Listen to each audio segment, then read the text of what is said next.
for being here. And thank you, Brent, for your partnership. I know we had conversation about, I want to say a month ago, and I'm glad to see that this is moving forward really quickly. And Hara, thank you for your leadership in bringing everyone together. So looking forward to seeing how this partnership evolves. Thank you. Thank you, Renee. So I wanted to go on and give an overview of today's discussion.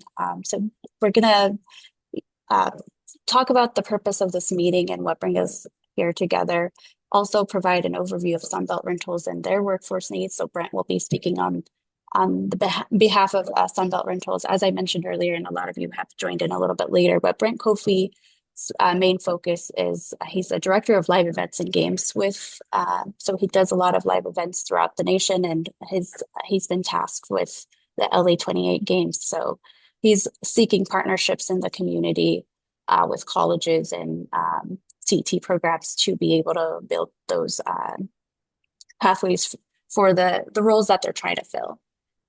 Additionally, we'll open it up for some information about the college programs connected to these roles. So we have some faculty here that have joined us from different roles related to Sunbelt's hiring needs, and we can hear about what's being taught in the classroom, what the needs are in that area with students trying to get into those pathways, what obstacles they're facing, and what kind of curriculum they're being exposed to. And then we'll open it up for a collaborative discussion on how we can move forward and continue this partnership.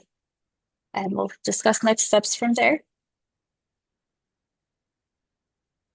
So as I mentioned earlier, today's meeting brings together Sunbelt Rentals LA19 faculty and college representatives to learn about the workforce and hiring needs of Sunbelt Rentals as connected to LA 28 Olympic Games. And Brett will most likely touch on the different locations that they have throughout LA and how some students may be able to transition into permanent roles and explore where existing college programs may align with these needs as we hear from faculty. And then we'll start identifying opportunities for collaboration. The goal is really to have an open, supportive discussion and build aligned career pathways for our students. Just a quick overview of Sunbelt. It is a national leader in equipment rentals in the United States with 35 locations in Los Angeles. A lot of faculty, some faculty actually, I've already mentioned they're working closely with them already, having students intern at their locations. They're a very well-known brand. So basically what they do is rent tools and equipment for construction, industrial work, and events, including power tools, heavy machinery, climate control solutions. And they are the official rental equipment solutions service partner for the LA 28 Olympic and Paralympic Games. What I'd like to do now is pass it on to Brett Kofi to share a little bit more about the Sunbelt, their role and relationship to LA 28 Olympics and what kind of hiring needs they have and how we can support them. Awesome. Thank you, Hara. Let's see. You guys see the screen? Yes. All right. Perfect. Well, good afternoon from my side of the country. My name's Brent Coffey. I'm Senior Director of Live Events and Games for Sunbelt. My home base is in Charlotte, but as Howard mentioned, I have achieved the highest level of American Airlines status in the quickest amount of time, and you can get it really quick by flying to LA from Charlotte 2 or 3 times a month. So, but I've spent a lot of time in LA. I think I told her last week, this is my second straight week that I've slept in my bed all 5 days of the work week, which is a record since like July. So my wife and son have enjoyed it, but yeah, I've spent a lot of time in LA and will continue to do that. We have team members that are out there on my team that are permanently based there strictly for the Olympics. But as we've talked about earlier, we have a huge presence in the LA market as a whole. But when we talk about live event solutions is the team that I have responsibility for. Really what that means is we come in and we are a turnkey solution for our customers. So for LA, we'll be coming in, we'll provide all the equipment, we'll install all the equipment as it relates to like power and HVAC, we'll operate the equipment on their behalf, we'll decommission all the equipment and we'll move it out. In other cases, we just rent equipment to a customer, such as like it may be a temporary tent supplier, and they, for example, like see some of this, take a boom lift and they hang banners or they hang tents or whatever it may be. So in certain cases, it's turnkey. Other times, it's just pure rental. But either way, we are in the biggest and best events that you can find. So this was just kind of a smattering of the past about eight, I guess they call it 12 months worth. And that ranged from the inauguration back in January. We do the Kentucky Derby. We'll be we were in New Orleans for the Super Bowl. We'll be in San Fran for the Super Bowl as well. We do Lollapalooza and a number of music festivals. We do about 50 different PGA Tour golf events a year. We do Burning Man. Anything and everything that you can find that's event and something really fun that people enjoy going and doing. There's a good chance that you'll see green equipment there. And now that I mentioned green equipment, you'll probably start seeing a lot of green equipment everywhere now going down the road, now that you know what to look for. So that's kind of our trademark is our green equipment. So I'll give you a little bit of an overview of Sunbelt. I think some of you know a lot about us, but for those of you that don't, we are an equipment rental equipment and solutions provider. We started back in 1983 in Charlotte, and today we have grown to be an international company. We have about 200 locations in the UK, 250 locations in the UK. We have 1,400 locations in in US and Canada, but we do support Mexico, the Bahamas, and a few other countries, and with stuff going on. Our disaster response team is actually in Jamaica right now, supporting those guys with the devastating hurricane that just came through. We've done stuff in Haiti, we've done stuff in Puerto Rico. So although it's not really what we do all day, every day, we do go support other areas. But what you'll see here is our continued growth throughout the 40 plus years. And I think what's most important to talk about is most people think of us as a construction equipment company. You know, we rent skid steers and telehandlers and boom lifts and generators.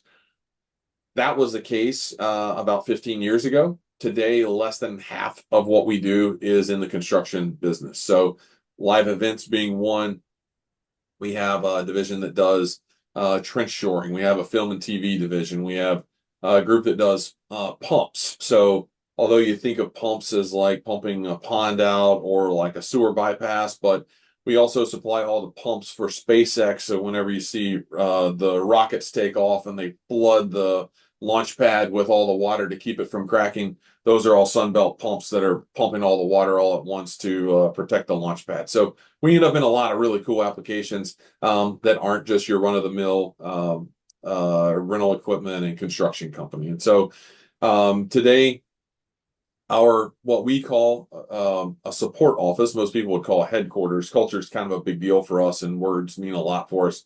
Where I sit, we call it the support office, meaning it's just a call center. We don't generate any revenue out of here. All of our team members in the field are the ones that are generating the revenue, so we just support them out of here. So I sit in our support office just over the line in South Carolina, but going from North Carolina to South Carolina is kind of like going from LA to Anaheim. It's just an imaginary line somewhere that someone recognizes, but you wouldn't know the difference driving down the road. So, like I said, we are pretty dense in terms of representation in the most populated areas of North America. The Sun Belt, that kind of started with the Southeast, and that was where our kind of stronghold was. But obviously, you can see where our representation in California is today, and really all the way up the West Coast. Today, California alone has close to $2 billion of fleet in it. It is a massive market for us that we are fully entrenched in, which is part of the reason that LA 28 came to us to do the Olympics, and we actively pursued LA 28 as well. So it meant a lot for us to be recognized that way. But across the country, 21,000 team members and 1,400 branches. And I was walking around a screen this morning, and there were two more that were added since Friday. So it continually goes up. On an average year, we're going to invest somewhere in the neighborhood of $5 billion in expanding business locations as well as fleet. So we will continue to do that. We've been doing it for a long time, and it's not going to slow down. We'll only continue to grow that. So what do our solutions look like? These are a few of them. So we have a power and HVAC division that does large HVAC, temporary power, as well as load banks. And that group is going to do generators. It's going to do distribution. It's going to do battery energy storage, sustainable energy capture solutions. General equipment, that's going to be our aerial equipment like scissor lifts, boom lifts, material handling like telehandlers and forklifts. We have earth moving equipment that ranges from, something small that you stand on the back of to 100,000 plus pound excavators and bulldozers and haul trucks. Ground protection is just that. Ground protection is what you'll see, for example, when they build the volleyball arena on the beach at Long Beach. Sand's not a very good base to build on, so it'll be covered in ground protection, and they'll build the stadium on top of that. Temporary containment walls. You'll see these a lot. I always see them in airports. I spend a lot of time in airports, but inevitably you go down a terminal, they're working on in the airport, so they're cutting concrete, or they're trying to build out like temporary offices for people. You'll see these a lot. We have them in medical applications, hotel upfits, airports, etc. Became really big during COVID, where you had to cordon off certain areas for people. So that's been a big business for us. Temporary fencing. We have two divisions of temporary fencing. One is brand new, and one of them has been around for a few years. But temporary fencing, our fencing guys say it differently, but I like to separate it between people that are there to cause trouble and people that are there to have fun. So those that are there to have fun are the ones that are going to use, like what you see there, like people barriers, like use those for, creating lines to check in. You also see some of the fencing around like construction sites where you put the scrim on it, advertise it. The other side of people that aren't there to have fun is what we call perimeter security. So that's like anti-riot, anti-scale fencing. We're one of two people that are approved by the Secret Service to use it. You can have ballistics protection behind it. That was very present at the inauguration. It's going to be all over LA for all the security that's going to be needed for World Cup. We've actually been assigned all locations for World Cup for that. So a new one for us. We also have security drones that you can fly and monitor and do infrared and all sorts of stuff. The industrial product lines are mainly for like plant shutdowns, oil and gas, big industrial infrastructure. We have climate control. So that's going to be smaller stuff. So like spot coolers in the corner of an office that you lost air conditioning on, or temporary venues, you'll see a lot of those. We also do dehumidification. So if there's a flood in a building, we bring our products in, we dehumidify the space and clean it up, HEPA filtration, all that good stuff. We have scaffolding. So scaffolding is just that. That's going to be temporary access for construction, for events. We build camera stands for TV broadcasts. We do all sorts of things there. Pumps, I talked a little bit about that one. Flooring Solutions is an interesting one that is, it's been around for about 10 years for us. It started out as something that no one rented, and then we've slowly built a business where factories didn't want to own, they wanted to produce things. They didn't want to own a bunch of cleaning equipment. So we got into renting like floor scrubbers and sweepers, and it's become a huge business for us now. Film and TV. The location that I mentioned previously that we purchased in Canada, William F. White's. So we now own the largest film studio in Canada. You'll see stuff from Amazon, Netflix, Hulu. They filmed the Star Wars Mandalorian. Is that it? Yeah, that one. They filmed Star Wars there. As well as we have locations in the U.S. And then lastly, trench safety, which is basically any ditch that's deeper than 3 feet in most places has to have some sort of barricade on the sides. And we have trench safety. So all that to say, we got $18 billion of fleet across 17 lines of business. It's the newest fleet. So we've invested in a lot of the latest, greatest engine technology, as well as a lot of sustainability initiatives, EV, battery energy storage, charging, solar, natural gas, hydrogen. We've put our hands in it in some form or fashion, and in many cases own a lot of it as well. So as Hara said, we've got 35 locations in the LA market. And so these are across all lines of business. So we're pretty saturated there, but we actually already have plans for a few others to go there. And those are 35 within 50 miles of Crypto.com Arena. So that was kind of a good centralized point as we talked about the Olympics. And we've got 500 people that are team members today for Sunbelt that live in and support the LA market and support these locations and our customers. So I'm going to talk about numbers of people that we're going to need. These are people that are already busy. So the people that we're going to talk about needing will be in addition to the 500 plus that already call LA home.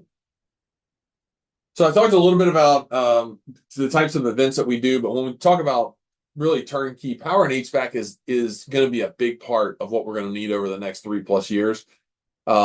We already do Super Bowl, Formula One, Olympics, and World Cup. Like I said, we do a lot of golf events, festivals, tours, etc. We utilize a combination of our local team members as well as I have a team that's nationally located that they fly all over the country to do events. And then we also have the broadcast division as well as film and TV. So the broadcast power, if you go to a Rams game and you see the big like CBS truck parked out back with the satellites on top of it, there'll be a Sunbelt truck parked right beside of it, and that truck is providing power to the broadcast center, production trailers, that sort of thing. So you'll see us all around. So for LA, for the Olympics specifically, we're the official rental equipment solutions and service provider for Olympics and Paralympic Games. What that means is you'll see our name. You'll see all Sunbelt stuff all over the place there. You'll see we've got the designation specifically by the line of business. So heavy equipment. I believe it was Mary's that was talking about not only engines, but also hydraulic theory. So it's a big deal in that area. Temporary power, HVAC, ground protection, scaffold, and temporary fencing. But those are just things that we can tie our name to. The whole Sunbelt portfolio will be on full display there. So this is just areas that we can put on marketing collateral, etc. But over the next 3 years, our needs in the LA market are going to be massive. I don't know that there'll ever be a city in our lifetimes that have ever had as large of events coming through it in such a short amount of time as LA will, especially over the next 3 years. And it starts with FIFA. So we will be doing all FIFA activities. We've been assigned Los Angeles we've been assigned 6 full power venues, actually 9 full power venues, if you include Mexico. But we're going to have representation of all 16. But LA is one that we have top to bottom assignments for. So it's going to start. The World Cup is June 11th through the 19th. So load in will be somewhere in the March-April time frame. We're still waiting for those dates. And then that's going to go all the way through. The last game is July 19th. So it's probably going to go all the way close to the end of September to get everything loaded out. Then we're going to go and do the Super Bowl at the same place. So we'll have SoFi there, which we'll be doing. And then that rolls right into LA 28. And that's in addition to everything else that we already do all day, every day. So whether it be NFL, NBA, we'll do Final Four, PGA Tour, etc., Live Nation events, and AEG. So that's in addition to what we already have. So my job from a business leadership perspective is, how do we do the top 2 largest sporting events in the world? And I think it will be 3 of the top 5 because the Super Bowl is one of the top 5. How do we do 3 of the top 5 largest sporting events in the course of 3 years and grow everything below that green line without being distracted by all the big fancy stuff? I don't know if you guys got an idea, let me know. We're gonna figure it out. Um, but it's a challenge. It's the biggest challenge that I'll ever have from my career, and that's part of the reason that we're having these conversations today, because we have a need, not only from a people and a skill set perspective, but we have a need to grow the team coming out of these games, because Sunbelt's going to be bigger in the LA market than we've ever been next year when we finish the World Cup, and it's only going to continue to grow.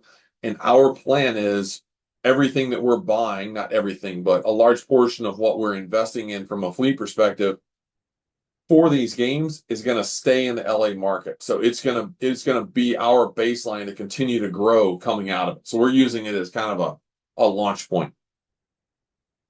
So, what is the need? We're going to need somewhere in the neighborhood of 700 people for the Olympics specifically to manage equipment and the services we're going to provide. Now, that's going to be a combination of people that already are part of the team today. There's going to be third-party contractors. There's also going to be local labor that we're going to be using. But we would like to start identifying people and training people now that we could start using with the World Cup. And I just think of the marketing opportunity from a resume perspective of being somebody that's, you know, 18, 19, 20 years old, that's fresh out of a program in a technical school.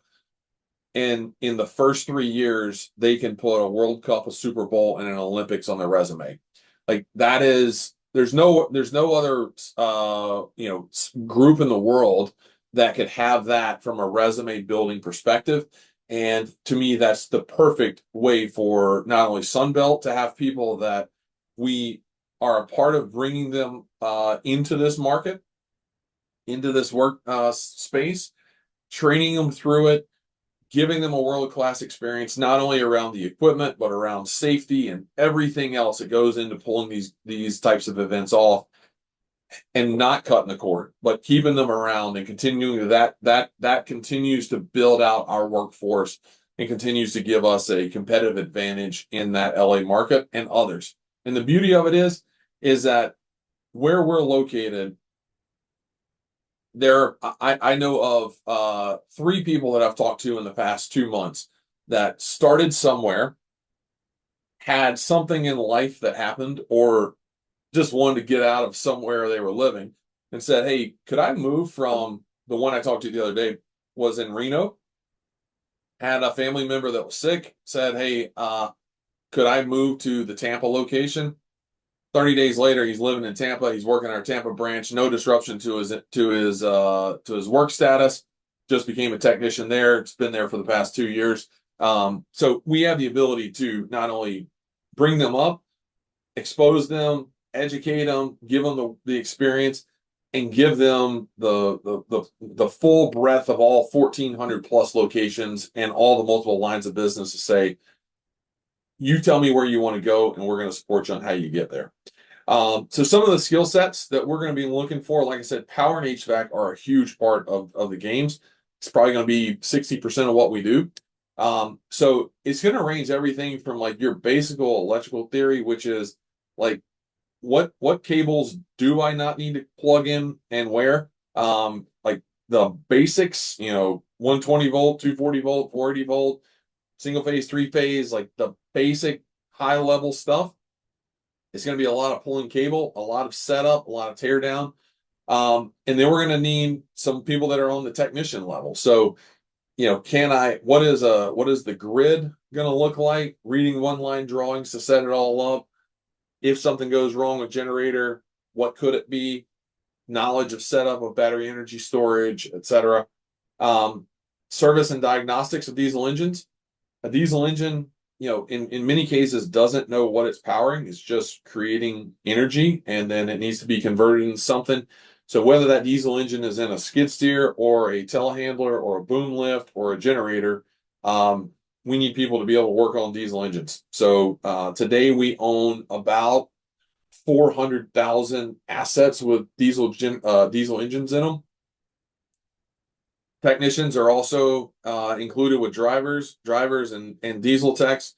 are two workforces that are retiring faster than we're adding to them. So these are always going to have a shortage that we have to bring people into it.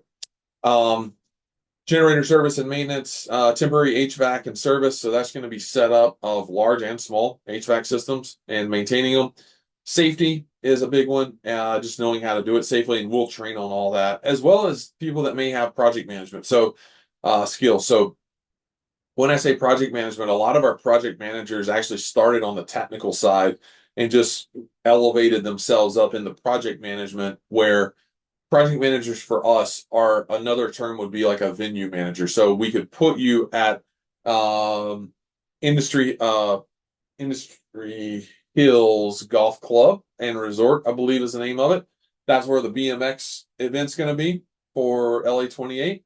So we could say, hey, you're responsible for this venue. I need you to be a people leader. I need you to be a technical leader to make sure. I need you to be a schedule leader. I need you to be a budget leader.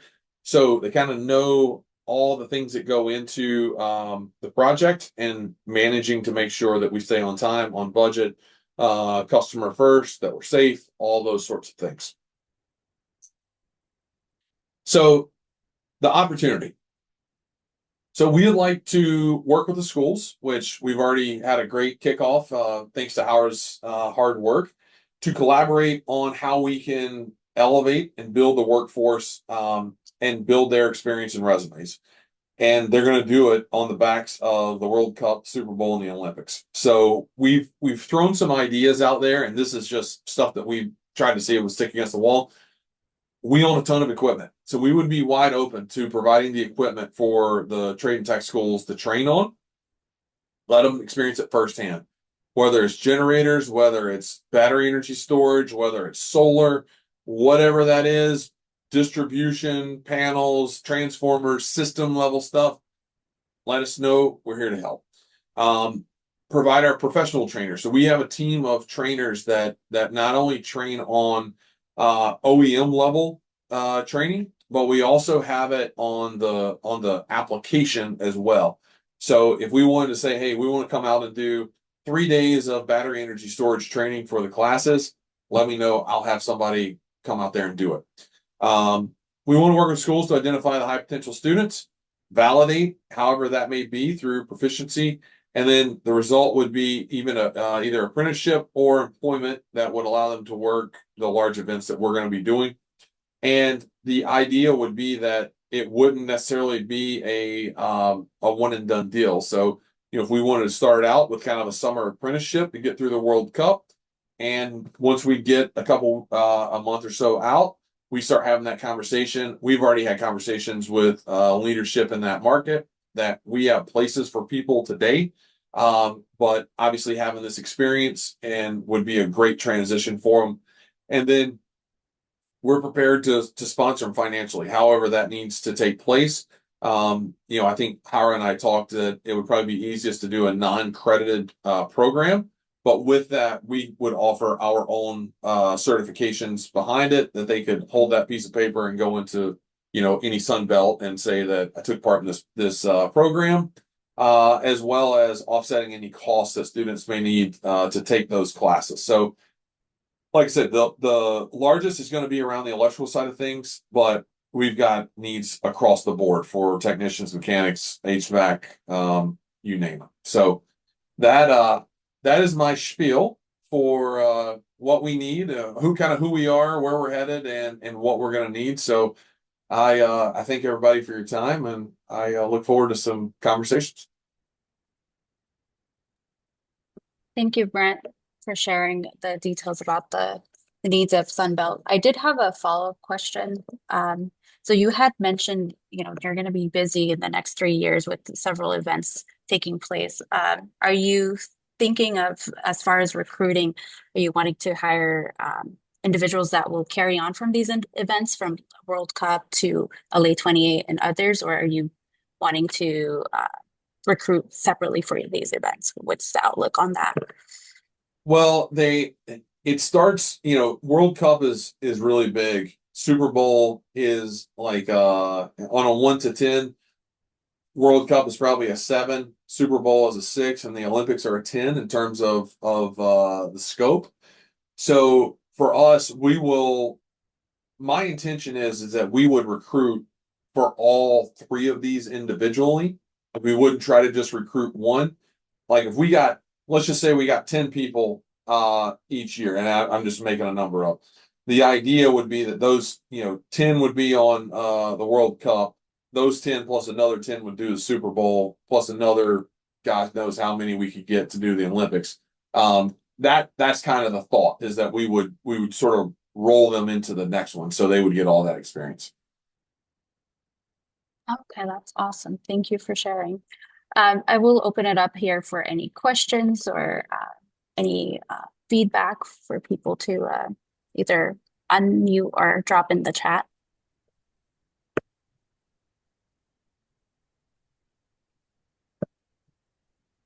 Go ahead, Marius. All right. Yes, just for everyone else that doesn't know me, my name is Marius Dornian. I'm a heavy equipment instructor at Honda College.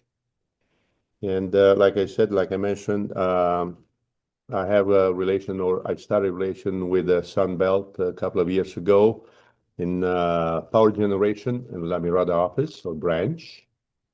Also in Valley View, which is like general equipment, I understand, a little bit of everything. And in Inglewood, kind of the same thing, general equipment. So the reception was very positive. I had good relation with the service managers, and they were on board with the internship with the students. They offered the opportunity, which I'm very glad. Does he have a, yeah, because he hasn't been over here yet.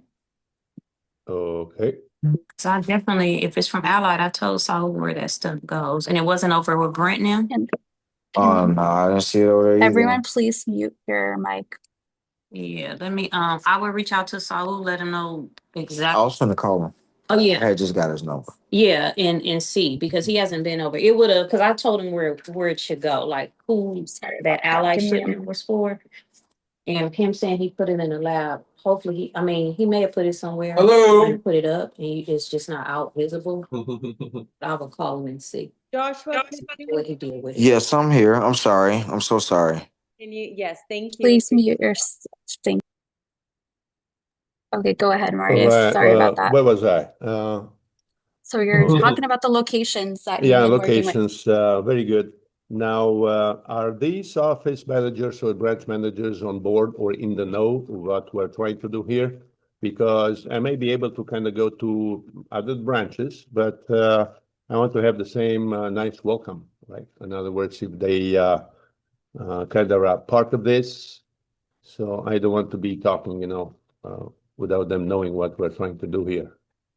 Yeah, so this would not be something that they're made aware of yet. Okay. And part of the reason for that is they will quickly take whoever we got, and I'll never see them on at the World Cup. So we're going to look at this one specifically through the lens of developing the team. They will be a part of the live event team through the World Cup.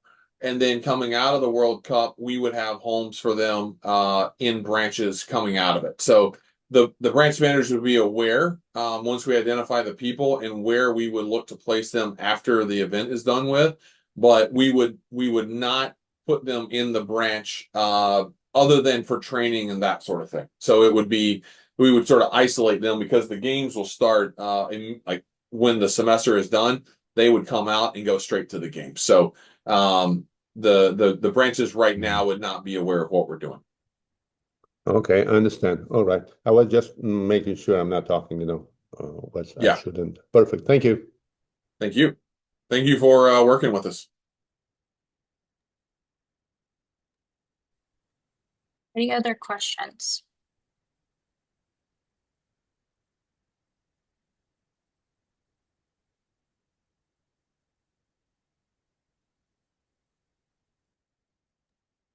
Go ahead, Bridget. I just wanted to say thank you. We do, I'm Bridget Hernandez, the Dean of Career and Workforce Ed at Rio Hondo College. We appreciate the partnership with Sunbelt, and the experiences that our students have had have been tremendous. We've highlighted those in our newsletter, and we're really excited to be able to partner.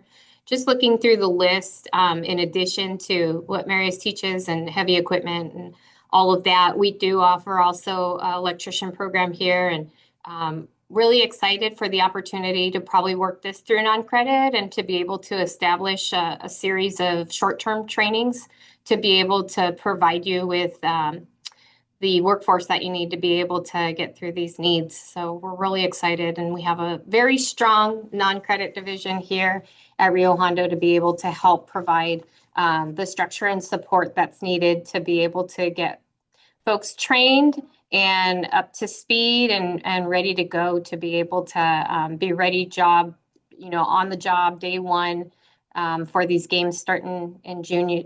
June, you said? Yeah, June next year. Great, thank you.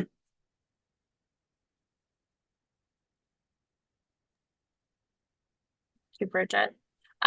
I did have some follow-up questions to help, continue guiding the conversation. So wanted to open up to everyone. What are some ideas that you may have as far as seeing what a partnership may look like between Sunbelt and your programs, especially the faculty that you have there, as you are working directly with students and putting them in these type of positions. Considering this is in relation to live events, and like Brent said, this is something that would look really great on their resume. So what are some ideas that you may have to connect these students or look into getting Sunbelt involved to make sure they're exposed to these opportunities?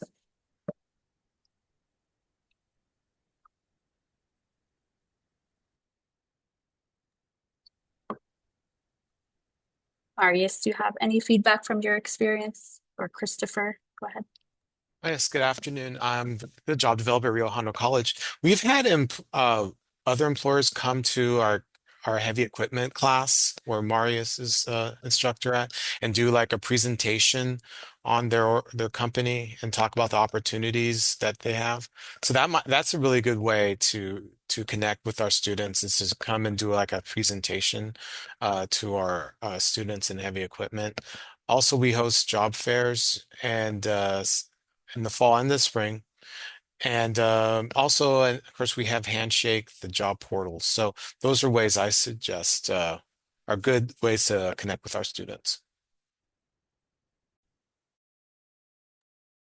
Thank you, Christopher. So Brent and I have talked about as the Olympics are getting closer, of how we can potentially have maybe a Sunbelt event that is focused on the recruitment for those roles. So we can potentially have it done in person and have it as a regional event. And we are still, brainstorming ideas as to where this can be done. And this is why we're inviting everyone here to kind of talk about it and come up with some ideas in the future. But starting off with presentations in the classroom, that's a great idea. I know Brent had mentioned he was willing to bring his team to do demos or do showcase of equipment. So those are some other ways of engagement leading up to the event, so we can make sure students are ready and prepared. I mean, one other new idea might be do like an online job fair. We can use a handshake platform for that, and that way all students from other schools can also attend. Yeah, that's a great idea. I mean, we haven't done one on a regional level yet, but we've done the sub-regional person fair, and that was really successful. But I think an online job fair would be easier access for everyone to participate. And Brent and your team will be able to maybe present on the roles needed and a little bit of an overview, and then maybe have a breakout. Go ahead, Marius. Yes, just to kind of follow up a little bit about presentation of the students. I think it will help a great deal if you come up with an income potential numbers, from the very beginning, couple of stages as you go through the internship or, whatever it takes, because students are sensitive with their time. In other words, they would like to invest time into something that they think it's worth. And without talking any numbers, compensation, what other, benefits you have associated to a job, I'm not really sure if you're gonna catch their attention. I have some students that are moving around between disciplines. They try to find their niche market. Some of them are good at one topic, not the other. And when they feel comfortable and they start talking compensation, I know they're really interested. If they kind of sit there and watch and, wait for the time to pass, probably they're not really, really determined to start on this path, career path. So that's my observation for, during the years.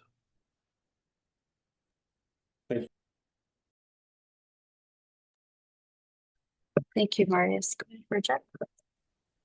Yeah, just to highlight what Brett talked about earlier, I think the earn and learn model is really important. So incorporating that apprenticeship piece, I think, is important for these new potential hires. So they have that flexibility to be able to, perhaps have class during the day and then OJT in the afternoon or evening or whenever, whatever the schedule requires. But the blend of the earn and learn model, I think, would work really well for these particular projects.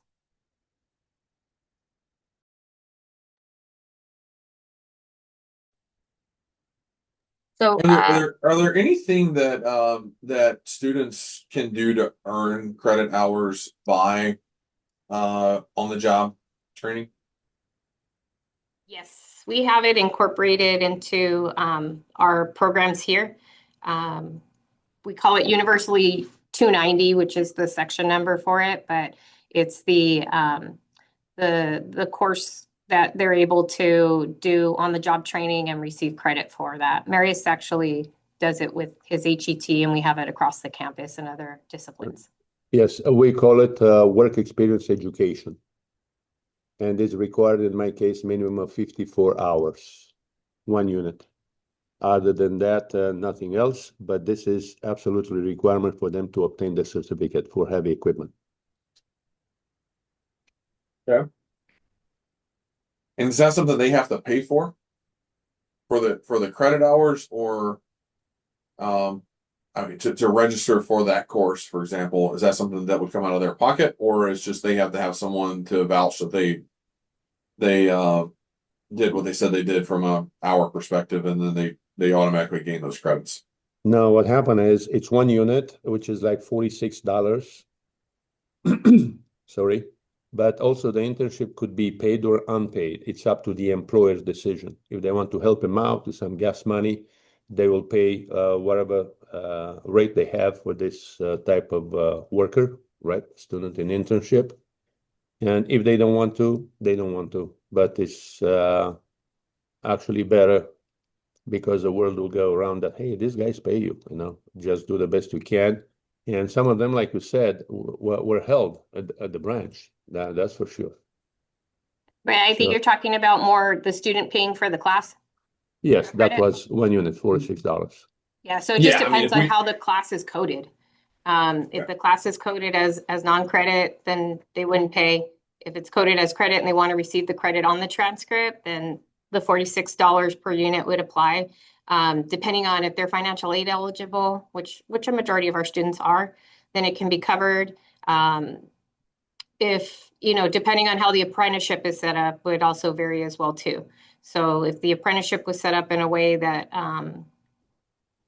we were receiving RSI or something like that to that effect, then that would be already covered, and the students would be able to receive credit through credit for prior learning if they wanted it to be recorded on a transcript. I was looking at, would there be more appetite for people to sign up if we footed the credit bill, the $46, rather than them having to pay for it later? Like, could we do that? I think that would be a big incentive for students, not having to pay that $46. Yes, and through our business office, it could be set up to be able to bill out Sunbelt for that. That's fine. Okay. Do you have a question in the chat asking, will students need to have EPA certification to do internships with Sunbelt? So any EPA certifications that would be needed, we have EPA approved trainers that can do both the training as well as the certifying. So, like for example, for like refrigerant, I have someone on my team that is EPA approved to handle all that. So anything that we would expect them to do on the job, we would have the ability to train them on, and any certification, especially around any certifications. We would provide onboarding as well as just general what good looks like for what we're doing. We don't want to start with this is the hot, this is the ground, and this is the neutral. Like we want to have a little bit of a baseline there, but we will have anything that's expected from a general accountability on a job. Like we will handle all that training on our own. So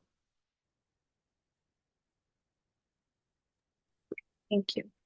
Thank I you. know Marius had asked earlier or mentioned that students, for them to be interested in some of these opportunities, there has to be an incentive.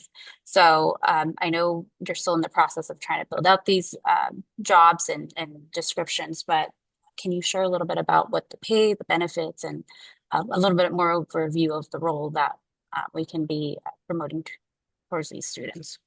yeah, so I think what we're going to end up doing is do kind of a one pager for what everything could look like.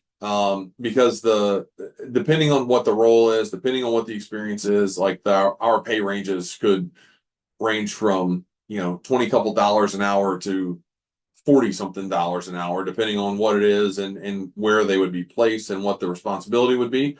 So, and we would also need to delineate between are we doing an apprenticeship versus being a full-time employee. So obviously those packages look different as well. So I would like coming out of this, I think I'd like to talk to some of you to kind of understand what would the best route be. We would definitely want to say, hey, this, you come out of this class, you got the accreditation certificate, whatever you want to call it. That gets you. We'll do some, competency testing, that sort of thing. You test it into the role. It may be something where we sign them to a 90-day contract, and with that 90-day contract, you get your pay, you get some allowances for X, Y, and Z, and then it's called kind of like a probationary period, and then from that probationary period rolls into a full-time job. So, we would need to manage risk on both sides of bringing somebody on that quick, especially right out of school. But our intention is to identify people that are going to be there for the long term with us, not somebody that's just we hire them for a few months and then they're looking for something else. Excuse me, I do have a question. Yeah, Josh. Hey, are you all more so looking for students that are further along in their courses, in the program, or would you all like, is it more broad, like you will take, intro students as well? I don't know. I don't know what the basic competencies would be of an intro student per se. I mean, I'll put it very simple. There's going to be certain roles that are just going to need a strong back, and we're moving cable, and we're putting, like, someone's going to tell you what to do, and you're going to plug it in. Like it's not going to take a whole lot of real competency. Others, depending on what they have the ability to do, we may give them a higher responsibility. So it will really vary. If you got somebody to me, my biggest focus is somebody that's passionate, that's going to show up to work, clean and presentable, and can have a conversation with a customer. Somebody that's going to follow safety, compliance, and guidelines, and somebody's going to be a team player. And after that, like if we get that baseline, that's the biggest step. There are far more people that know a lot about electricity that fail in one of those that are not good members of the team. The rest of it we can kind of build up. So I'll just say, like, it depends, but I'm not going to limit it to somebody that's closer to graduating than starting.